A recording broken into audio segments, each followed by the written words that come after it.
మహిళా కొరియోగ్రాఫర్ను హత్యాచారం చేసిన ఆరోపణలపై ప్రముఖ కొరియోగ్రాఫర్ జానీ మాస్టర్ను పోలీసులు అరెస్ట్ చేసిన విషయం తెలిసిందే. ఈ వ్యవహారం సినీ ఇండస్ట్రీలో హాట్ టాపిక్గా మారింది. ముఖ్యంగా ఈ కేసులో జానీతో పాటు ఆయన భార్య ఆయేషా అలియా సుమలతపై కూడా బాధితురాలు నార్సింగ్ పోలీస్ స్టేషన్లో ఫిర్యాదు చేసిన విషయం తెలిసిందే. దీంతో అప్పటి నుంచి ఆయేషా పేరు కూడా సోషల్ మీడియాలో మారుమోగిపోతోంది. ఈ క్రమంలోనే ఓ మీడియా ఛానల్కి ఇచ్చిన ఇంటర్వ్యూలో ఆయేషా తాను చనిపోవాలనుకున్నా అంటూ షాకింగ్ కామెంట్స్ చేసింది. జానీ మాస్టర్ కేసులో ట్విస్ట్ల మీద ట్విస్టులు చోటు చేసుకుంటున్నాయి. ఇటీవలే జానీ మాస్టర్ భార్య ఓ మీడియాకు ఇచ్చిన ఇంటర్వ్యూలో తాను సూసైడ్ అటెంప్ట్ కూడా చేసుకున్నాను అంటూ షాకింగ్ కామెంట్స్ చేశారు.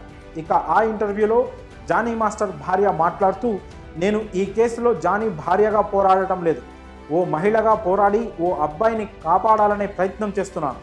అసలు జానీ మాస్టర్ మహిళా కొరియోగ్రాఫర్ వ్యవహారంలో జానీ తప్పేమీ లేదు. ఆ అమ్మాయే మొదటి నుంచి జానీ మాస్టర్పై కన్నేసింది. ఈ క్రమంలోనే ఆయనతో క్లోజ్గా ఉండేది. మరోవైపు నన్ను వదిన అంటూనే జానీని బాబా అని పిలిచేది.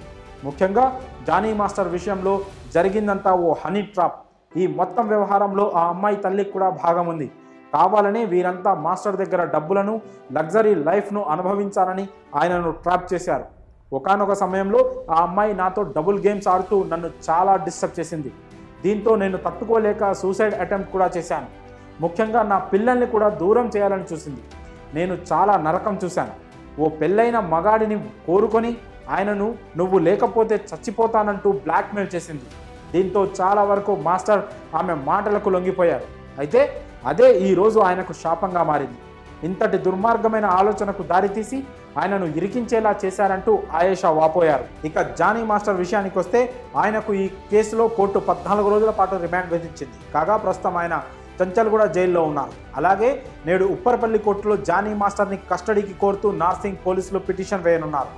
మరో 10 రోజుల పాటు కస్టడీ కోరే అవకాశం ఉంది. మరోవైపు జానీ మాస్టర్పై పోక్సో యాక్ట్ కింద కేసు నమోదు కావడంతో ఆయన తరఫు న్యాయవాది బెయిల్ కోసం రంగారెడ్డి జిల్లా కోర్టును ఆశ్రయించనున్నారు. మరి జానీ మాస్టర్ భార్య చనిపోవాలనుకున్నా అంటూ చేసిన వ్యాఖ్యలపై మీ అభిప్రాయాలను కామెంట్స్ రూపంలో తెలియజేయండి.